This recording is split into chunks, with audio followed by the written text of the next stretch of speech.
안녕하십니까 구독자 여러분. 오늘은 25년 7월 6일입니다.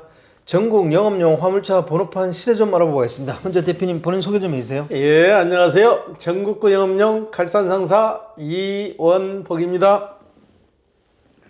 네, 대표님 이번 주에 화물차 번호판 시세 변동이 좀 있습니까?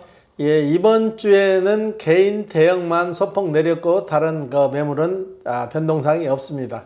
개인 소형부터 말씀드릴게요. 개인 소형은 1.5톤 이하 전주와 동일하게 2,950만 원에 거래되고 있고요.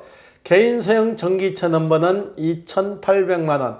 개인 소형 전기차 넘버는 지금도 일주일에 꼭 두세 분씩 문의가 오는데요. 지자체에서 받은 매물을 왜 팔 수 있다고 자꾸 광고하냐고 그러는데, 지자체에서 무상으로 받은 전기차 넘버는 매매 자체가 안 되고 사업이 종료되면은 지자체에 다시 반납해야 됩니다. 그리고 개인 중형 1.5톤 초과 16톤 이하 전주와 동일하게 2,600만 원에 거래되고 있습니다. 개인 대형 16톤 초과 전주 대비 200만 원이 하락한 3,400만 원에 거래되고 있고요. 출애라는 5,500만 원, 5톤 덤프는 3,600만 원에 거래되고 있습니다. 네, 대표님 제가 방송한 이래로 개인 대형이 빠지는 건 처음 봤습니다. 개인 대형이 매물 자체가 움직이질 않아요. 요즘 물동량 높고 경기가 이르다 보니까 개인 큰 차를 사가지고 사업 시작하는 분도 없고 기존에 있는 거 팔려고 내놓은 매물은 많은데 사시는 분이 없는 거죠. 네. 예. 이게 경기가 나빠지니까 이런 일이 벌어지겠죠? 경기가 적당히 나쁘면 사고 파는 율이 좀 많은데요. 경기가 너무나 바닥을 쳐버리니까는 파는 분도 없고 사는 분도 없는 거죠. 네.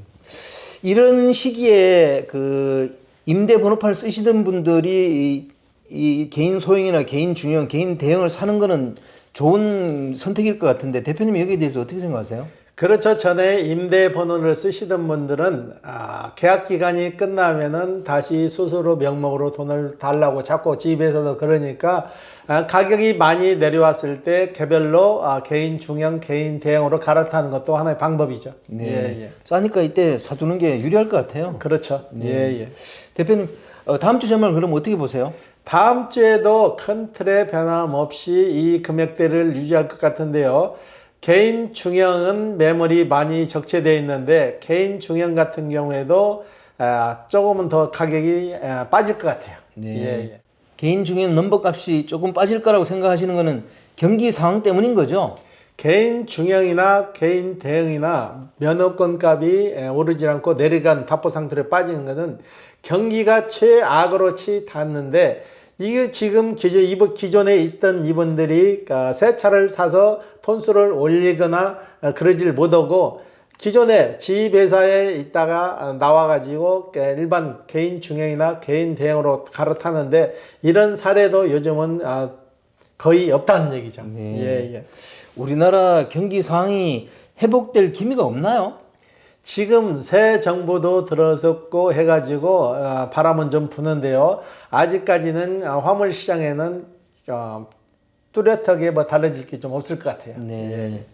이번 주 거래건 중에 기억에 남는 건 있으면 소개 좀 해주세요. 오랜만에 제가 오래된 차를 하나 매입했는데 99년식 포터를 매입해왔거든요. 네. 차량은 내수는 힘들고 수출로 보내서 마무리를 할 건데 이 차량을 파신 분이 48년생 네. 나이가 좀 되셨죠. 이분 같은 경우에는 이삿짐 위주로 해서 일을 하셨는데 고령이다 보니까 그 차량 가지고 일을 한 게 아니고 밭에 가서 소일거리 하고 하셨는데 고령자 자격 유지 검사가 계속 받으라고 그러니까 거기에 자격 유지 검사 받는 것도 힘들고 그러니까 이번에 파셨는데 이분 같은 경우는 차를 팔면서도 서운해 가지고 차를 굉장히 쓰다듬더라고. 쓰다듬으면서 잘 가라 하는데 저도 참 안쓰럽더라고요. 누구나 나이는 먹는데 그래도 이분 같은 경우는 평생 자기하고 같이 한 차를 판다는 게 굉장히 서운하신 것 같더라고. 네. 예. 차에 정이 많이 들었나 보네요. 그렇죠. 자기 평생 거의 같이 한 차인데 사가지고 차를 몇 번 바꾸신 분인데 99년식이니까 오래됐죠. 오래됐는데 지금까지도 차가 잘 굴러다녀서 지금까지 일을 했는데 자격 유지 검사 받으라고 자꾸 통지하고 그러니까 귀찮으니까 팔아버리는 거죠. 네. 예. 또 다음 주제를 넘어가기 전에 대표님, 화물차 미터기 장착법하고 운송 수수료 인하권에 대한 진행 경과 좀 설명해 주세요. 여러분의 뜨거운 성원 덕분에 많이 동참하시는 분들이 오셔가지고 드디어 7월 8일 날 1시 30분에 국회의사당 맹영규 국회의원님 사무실에서 간담회를 가질 예정이에요. 그런데 인원이 한꺼번에 많이 갈 수 없어가지고 일단 저희 갈산상사 사무실에서 13분이 모여가지고 서로의 의견을 조율하고 그 중에서 대표자 3분을 뽑아가지고 저하고 같이 가셔가지고 국회의원 소개 입법을 의원님한테 설명드리고 발의를 요청드릴 예정이에요. 그래도 여러분들이 협조를 잘해 주셔가지고 이번엔 좀 잘 될 것 같아요. 네. 예. 그럼 갈산상사 사무실에는 몇 시까지 와야 돼요? 오전 10시에 와가지고 저희하고 같이 오신 분들끼리 미팅을 해가지고 그분 개개인이 갖고 있는 생각을 조율하고 저희가 국회의원 소개 입법에 담을 내용하고 서로 견줘가지고 보완점을 더 보완해가지고 4분이 각자 저 빼고 3분이 본인들이 발의할 내용을 직접 발의할 수 있게끔 문구를 만들어가지고 갈 예정이에요. 네. 예. 저도 그날 오겠습니다. 예, 동참하셔가지고 뭔가 기록을 하나 남겨놓은 것도 괜찮겠죠. 네네. 예. 다시 본론으로 돌아와서요. 화물차 선탑에 대한 얘기를 좀 하겠습니다. 어떤 분들은 화물차 시작하기 전에 꼭 선탑을 해보라고 얘기하는 분들이 있고 또 어떤 분들은 화물차 선탑 그거 의미 없다고 얘기하는 분들이 있습니다. 대표님은 여기에 대해서 어떻게 생각하세요? 화물차 선탑할 의미가 없다고 생각하시는 분들은 별나라에서 오신 분들이에요. 네.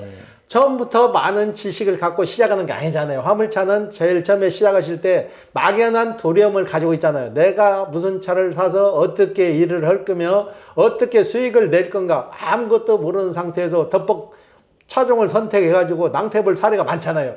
그러기 때문에 선탑이 필요한 거지 선탑할 필요가 없다는 사람들은 별나라에서 오신 분이나 본인이 많이 알고 있으니까 본인 위주로 생각하시는 것 같아요. 이건 선탑 제도라는 거는 모르시는 분 처음부터 길라잡이 역할을 해서 화물차를 할 수 있게끔 만들어 드리는 제도인데 이걸 선탑 제도를 적극적으로 활용을 안 하고 본인이 알지도 모르는 사업에 뛰어드는 것은 어리석은 짓이죠. 예. 화물차 선탑의 용어에 대해서 설명 좀 해주세요. 화물차 선탑이라는 것은 화물차에 대해서 지식이 없는 분이 처음에 진입할 때 뭔가 한 가지라도 배워가지고 진입을 해야 이러는 방법을 쉽게 터득 해서 일을 하는 거지. 쉽게 말해서 차를 1톤 차를 샀다고 하면은 파 묶는 방법이나 위에 호로 씌우는 방법이나 이러는 방법이나 지게차로 상차하고 하차하는 방법이나 여러 가지 방법을 배워가지고 어느 정도 알고 시작하는 거고 생판 모르고 해가지고 가서 낭패 보는 거고는 하늘과 땅 차이죠. 그렇다고 선탑했을 때 저희가 선탑비를 받거나 하는 건 아니잖아요. 할 일을 할 수 있게끔 도와드린다는데 그 제도를 이용 못하는 것도 어떻게 보면은 손해죠. 네. 예. 대표님, 화물차 선탑 절차와 비용은 얼마나 드나요? 화물차 선탑은 누구나 신청하게 되면은 비용 없이 저희가 선탑해 드리는데 이것도 무제한으로 해 드리는 게 아니고 이틀 정도 봐가지고 해 드리는데요.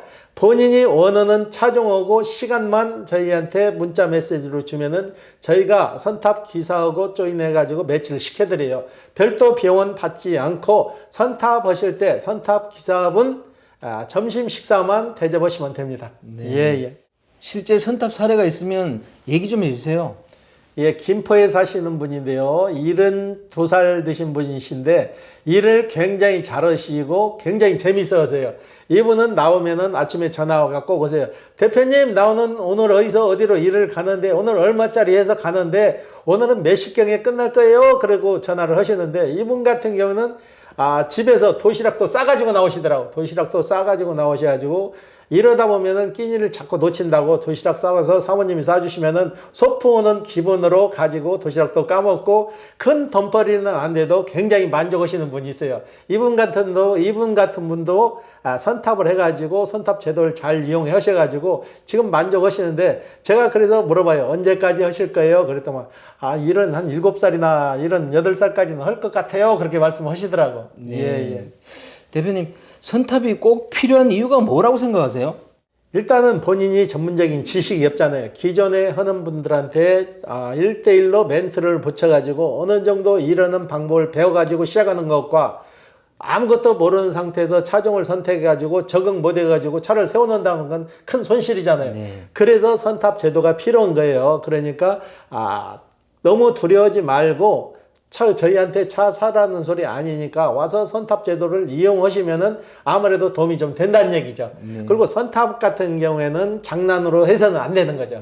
어떤 분들은 선탑을 나중에 심심하니까 그냥 나와서 선탑이나 한번 해보려고 그러는데 이런 분들이 있으면은 실질적으로 선탑이 필요하신 분들이 제때 선탑을 못 하시는 거죠. 이거는 장난으로나 심심해서 선탑하는 게 선탑이 아니에요. 예. 본인이 이러는 방법을 배우고 언젠가는 할 목적으로 하시는 분들이 선탑도 하는 거지. 2종류, 3종류, 4종류 계속 선탑해달라는 분들이 있는데 이런 분들은 좀 생각을 해주셔야 돼요. 예. 대표님한테 선탑 신청을 어떻게 할 수 있어요? 예, 제 휴대폰으로 문자 메시지로 성함하고 원하는 차종 선탑 날짜를 보내주시면은 저희가 선탑 기사하고 매치를 해가지고 일정 조율을 해서 저희가 전화를 드리고 선탑 장소를 문자로 보내드려요. 네. 예. 그럼 대표님 연락처는 어디서 알 수 있어요? 예, 저희 유튜브 하단에 클릭하시게 되면은 제 전화번호고 상사가 이름이 나오거든요. 그 번호로 연락 주시면 가능하십니다. 예. 마지막으로 대표님, 효과적인 선탑을 위한 팁 그거 좀 알려주십시오. 선탑이라는 것은 일단 본인이 무슨 차종을 할 건지 아무것도 모르는 상태잖아요. 그래서 본인이 원하는 차종, 그러고 실질적으로 1대1로 선탑을 할 때 그 기사분님한테 궁금한 내용을 좀 메모를 해오시라고. 즉흥적으로 하지 마시고 몇 시부터 일을 하며 콜은 어떻게 잡고 무슨 콜을 깔아야 되며 어느 방면에서 일을 해야 되며 이런 거를 본인이 궁금한 사항을 어느 정도 메모를 해오셔가지고 일하시면서 자연스럽게 질문을 하셔야지 막연하게 해가지고 선탑해서 되는 게 아니에요. 그러니까 어느 정도 본인이 알고 싶은 사항을 메모를 해오시면 좀 도움이 되실 것 같아요. 네. 오늘 인터뷰 감사드립니다. 예. 네, 구독자 여러분, 오늘은 25년 7월 6일입니다. 개인 대형 시세가 좀 빠졌습니다. 아마 경기 상황이 안 좋아서 그렇게 된 것 같은데요. 좀 안타깝습니다. 그리고 선탑이 필요하다 아니다 이런 갑론을박이 있는데요. 제가 생각할 때는 화물차 시작하기 전에 선탑하는 게 맞다고 생각합니다. 물론 뭐 사람에 따라 다르겠지만요. 선탑을 신청하실 때 대표님한테 이렇게 연락하셔가지고 자기가 어떤 차종을 해야 맞는지도 상담해 보시고, 그리고 자기가 선탑하면서 뭐가 궁금한지를 미리 좀 적어 가지고 오셔가지고 그 선탑하시는 분하고 이렇게 얘기도 하고 하면서 궁금증을 해소해 나가는 게 맞다고 생각합니다. 자, 호화제는 다음 주에 또 다른 주제로 구독자 여러분 찾아뵙겠습니다. 안녕히 계십시오. 호호아지였습니다.